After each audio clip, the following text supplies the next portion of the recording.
하나님의 말씀 구약성경 이사야서 53장 1절부터 3절까지를 제가 봉독해 드리겠습니다. 구약성경 이사야서 53장 1절부터 봉독합니다. 우리가 전한 것을 누가 믿었느냐? 여호와의 팔이 누구에게 나타났느냐? 그는 주 앞에서 자라나기를 연한 순 같고 마른 땅에서 나온 뿌리 같아서 고운 모양도 없고 풍채도 없은즉 우리가 보기에 흠모할 만한 아름다운 것이 없도다. 그는 멸시를 받아 사람들에게 버림받았으며 강고를 많이 겪었으며 질고를 아는 자라. 마치 사람들이 그에게서 얼굴을 가리는 것 같이 멸시를 당하였고 우리도 그를 기이 여기지 아니하였도다. 아멘. 오늘은 연한 순 같은 예수, 그런 제목으로 말씀을 드리도록 하겠습니다. 요한복음 1장을 보면 빌립이 나다나엘에게 이런 말을 합니다. 요한복음 1장 45절인데 모세가 율법에서 기록하였고 여러 선지자가 기록한 그 일을 우리가 만났으니 요셉의 아들 나사렛 예수니라 라고 말합니다. 그러자 나다나엘이 나사렛에서 무슨 선한 것이 날 수 있느냐 반문합니다. 그럴 때에 빌립이 내가 직접 와서 보라 이렇게 말합니다. 나다나엘이 나사렛에서 무슨 선한 것이 날 수 있느냐라는 말은 예수님을 아주 멸시하는 말입니다. 이 말은 나사렛이라는 아주 작은 동네에서 무슨 대단한 사람이 나올 수 있느냐라는 말입니다. 이 나사렛은 아주 작은 동네입니다. 2000년 전에는 더 작은 동네였지요. 그렇게 작은 동네에서 어떻게 큰 인물이 나올 수 있겠느냐라는 말입니다. 그럴 때 빌립은 내가 직접 와서 내 눈으로 보면 그분이 우리가 기다리던 메시아라는 것을 너도 알게 될 것이다. 이렇게 요한복음 1장은 말씀하고 있습니다. 예수님의 출발은 정말로 보잘것없었습니다. 나사렛 시골 촌사람이었지요. 오늘 성경은 별 볼 일 없는 예수님에 대해서 예언하고 있는 말씀입니다. 예수님을 정말로 메시아로 믿을 수 있는 것은 하나도 없었다는 것입니다. 본문 1절에 보면 우리가 전한 것을 누가 믿었느냐? 여호와의 팔이 누구에게 나타났느냐? 말씀하고 있습니다. 이 말씀은 그 누구도 나사렛 동네에서 자라나신 예수님을 메시아로 믿을 수 없었습니다. 볼품없는 예수님이었죠.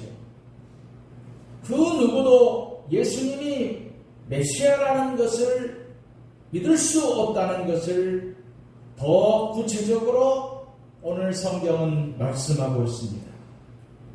2절에 그는 주 앞에서 자라나기를 연한 순 같고 마른 땅에서 나온 뿌리 같아서 고운 모양도 없고 풍채도 없은즉 우리가 보기에 흠모할 만한 아름다운 것이 없도다라고 말씀을 하십니다. 한마디로 우리가 보기에 아름다운 것이 하나도 없었다는 것입니다. 여기에서 이 흠모할 만한이라는 말을 우리가 분석을 해보면 그 뜻이 몹시 바라다, 갈망하다, 탐내다 라는 뜻을 가지고 있습니다. 예수님은 그 어느 것 하나 갈망하는 것이 없었고 탐낼 것도 없었고 정말 저 사람이 메시아라는 것은 하나도 믿을 요건들이 없었습니다. 예수님이 메시아가 아니라는 것을 본문은 이렇게 표현을 하고 있는데 연약한 순이라고 표현하고 있습니다. 즉 연한 순이지요. 아직 자라지 않은 여린 새순을 말합니다. 예수님의 출신은 나사렛 목수의 아들이었습니다. 예수님의 손은 목수 일을 하셔서 살이 굳어졌습니다. 예수님은 무거운 나무를 많이 지어서 볼품도 없었습니다. 메시아로 볼 수 없는 연약한 분이셨지요. 고운 모양이라 풍채가 없다고 말합니다. 예수님은 나사렛 작은 동네에서 목수의 아들로 30년 동안 목수의 일을 하셨습니다. 산에서 벌목을 하시고 낙이나 말로 나무를 잘 날랐고 어깨로 또는 지게로 나무를 날랐습니다. 나무를 자르고 대패질을 하셨습니다. 남의 집을 지어주기도 했지요. 동네의 다른 사람들의 심부름도 했습니다. 정말 예수님의 30년 동안의 세월은 다른 어린아이와 전혀 다를 것이 없었습니다. 이렇게 날마다 노동을 하면서 자랐고 그러므로 예수님에게서는 어떤 메시아의 고운 풍채를 찾을 수가 없었습니다. 두 번째로 보면 예수님은 사람들에게 버림을 받았지요. 오늘 본문 3절에 그는 멸시를 받아 사람들에게 버림받았으며 강고를 많이 겪었으며 질고를 아는 자라. 마치 사람들이 그에게서 얼굴을 가리는 것 같이 멸시를 당하였고 우리도 그를 기이 여기지 아니하였도다 말씀하고 있습니다. 예수님은 사람들에게 멸시를 받을 것을 말씀하고 있습니다. 본문은 그는 멸시를 받아 사람들에게 버림을 받았으며 라고 말하죠. 이 말씀대로 예수님은 호산나 찬양으로 영접을 받으시면서 예루살렘에 입성을 했는데 그러나 그 사람들에게 죽임을 당하는 아픔을 겪으셨습니다. 강고를 많이 겪으셔서 그의 질고를 아시는 분이었죠. 본문은 강고를 많이 겪었으며 질고를 아는 자, 마치 사람들이 그에게서 얼굴을 가리는 것 같이 멸시를 당하였고 라고 말합니다. 강고, 이 강고라는 뜻은 고통을 의미하고 질고는 질병을 말합니다. 예수님처럼 고통을 당해보신 분은 없습니다. 어려서는 목수로 육체적인 고통을 당하셨고 30살이 되어서는 인간들을 구원하시려고 3년 동안 전도의 고난을 당하셨습니다. 인생의 마지막은 십자가에서 죽으시는 고통을 당하셨습니다. 본문은 한 가지 예를 들고 있는데 마치 사람들이 그에게서 얼굴을 가리는 것 같이 멸시를 당하였다고 말씀하십니다. 사람이 부끄러움을 당하면 손으로 자신의 얼굴을 가립니다. 하나님이신 예수님이 창피를 당하셨습니다. 침뱉음을 당하셨고 뺨을 맞으셨고 채찍을 맞았습니다. 옆구리에 창으로 찔림을 받았습니다. 양손과 양발에 대못을 박히시며 죽임을 당하셨습니다. 옷벗김이 수치를 당하셨습니다. 당할 수 있는 권한은 빼놓지 않고 다 당하신 분이 예수 그리스도이십니다. 이 말은 예수님은 우리의 아픔과 눈물을 너무나 잘 아시는 분이라는 말씀이지요. 그러므로 우리들이 눈물과 고난이 있을 때마다 하나님 앞에 가지고 나오는 것입니다. 그럴 때 우리는 눈물로 기도하지요. 그러면 우리의 모든 형편과 처지를 아시는 예수님께서 우리의 눈물을 씻겨 주실 것입니다. 우리를 포근하게 가슴에 안아주실 것입니다. 위로의 말씀을 해주실 것입니다. 그리고 우리의 머리를 쓰다듬어 주실 것입니다. 그러시면서 걱정 마라. 내가 너와 함께한다. 나는 전능한 하나님이다. 너의 모든 슬픔과 고통을 내가 해결해 줄 것이다. 라고 말씀하십니다. 마태복음 11장 28절에 수고하고 무거운 짐진 자들아 다 내게로 오라. 내가 너희를 쉬게 하리라고 말씀하고 있습니다. 독일의 영화 감독인 마이클 니콜스라는 사람이 쓴 대화의 심리학이라는 책이 있습니다. 이 책이 말하는 것을 한 문장으로 딱 요약하면 잘 들어야 된다 라는 것이지요. 잘 들을 때에 상대의 욕구를 충족시켜 주시는 것입니다. 말하는 사람의 최고의 위로는 듣는 사람이 집중해서 들어주는 것이죠. 모든 문제는 제대로 듣지 않아서 생기는 것입니다. 잘 들어주는 것은 공감하여 하나가 되는 것입니다. 그런데 예수님은 말도 안 되는 제자들의 세상적인 욕망 이야기까지 다 들어주셨습니다. 여인의 슬픈 사연을 끝까지 경청하신 분이 예수님이십니다. 그런데 예수님에게 우리의 슬픔을 가지고 나와 눈물로 기도할 때에 위로해 주실 예수님이십니다.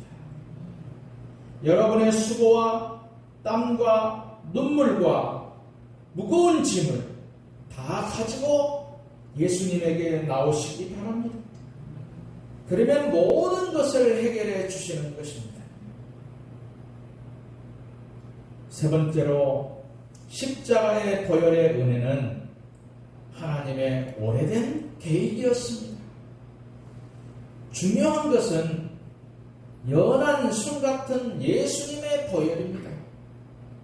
본문 10절에 여호와께서 그에게 상함을 받게 하시기를 원하사 질고를 당하셨은즉 그의 영혼을 속건 제물로 드리기에 이르면 그가 시를 보게 되며 그의 날은 길 것이요 또 그의 손으로 여호와께서 기뻐하시는 뜻을 성취하리로다 라고 말씀합니다. 이 말씀을 보면 하나님께서 예수님에게 상함을 받게 하셨습니다. 속건 제물로 드리게 하셨습니다. 상함이나 속건 제물은 예수님의 죽으심을 의미하는 것입니다. 예수님의 죽으심으로 새로운 영적인 시를 얻게 됐다고 말씀하십니다. 영적인 시라는 것은 하늘의 영원한 생명을 얻게 한다는 말씀을 하시고 있는 것입니다. 오늘 이 이사야서 53장은 예수님이 이 땅에 오시기 전에 700년 전에 예언하신 말씀입니다. 그런데 그 예언이 그대로 이루어졌지요. 예수님께서 이 땅에 오시기 전부터 십자가에서 죽으실 것을 예언한 것이 이루어졌습니다. 예수님의 십자가에서 흘리신 보혈의 은총을 예언하신 사건이 그대로 이루어진 것입니다. 우리의 구원은 너무나 구체적이고 확실하신 하나님의 구원의 계획에서 이루어진 것입니다. 십자가의 보혈의 사건은 어느 한순간에 이루어진 것이 아닙니다. 하나님은 창세기에서 인간이 범죄한 후에 가죽옷을 입히시면서 예수님께서 십자가에서 흘리실 보혈의 사랑을 보여주셨습니다. 십자가 보혈의 사랑은 우리가 너무나 확실하게 믿어야 할 사건입니다. 인간이 꾸미는 사건이 아니고 하나님께서 너무나 오랫동안 계획하시고 사랑으로 만든 십자가의 보혈의 사건입니다. 이 십자가의 보혈로 우리를 사랑하신 사건은 역사적으로 증명되었습니다. 그리고 성령의 능력으로 우리 각자의 마음과 영혼 속에 경험된 사랑이죠. 우리는 십자가 보혈의 사랑 때문에 오늘날 교회를 다니는 것입니다. 십자가 보혈의 사랑을 성령의 능력으로 믿어지기 때문에 교회에 나오는 것이죠. 이것은 목에 칼을 들이밀어도 부인할 수 없는 사실입니다. 나의 육신은 죽일 수 있지만 그러나 나의 영혼은 죽일 수가 없는 것입니다. 초대교회 성도들은 나를 위하여 흘리신 보혈의 사랑을 부인할 수 없었기 때문에 어떤 이는 사자의 밥이 되었습니다. 그만큼 우리가 믿는 천국은 너무나 확실한 것입니다. 한 부자가 천국에 들어가려고 했습니다. 그가 천국 문 앞에 섰을 때에 천사가 암호를 대라고 했지요. 그랬더니 이 사람이 나는 교회에 헌금을 많이 했습니다. 나는 도덕적으로 깨끗한 삶을 살았습니다. 어디에서나 사람들에게 존경을 받았습니다. 그때 천사가 이렇게 대답을 합니다. 당신은 들어갈 수 없습니다. 그 사람이 물러나자마자 할머니 한 분이 문에 이르렀습니다. 이분의 두 눈은 반짝였지요. 할머니는 찬양을 부르기 시작했습니다. 나의 대답은 오직 예수님의 피밖에 없습니다. 보혈의 피가 나의 죄를 씻겨 주었습니다. 그러자 진주문이 열렸습니다.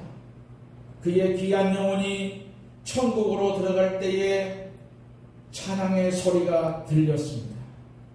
우리가 천국에 들어갈 수 있는 것은 오직 예수님의 보혈뿐입니다.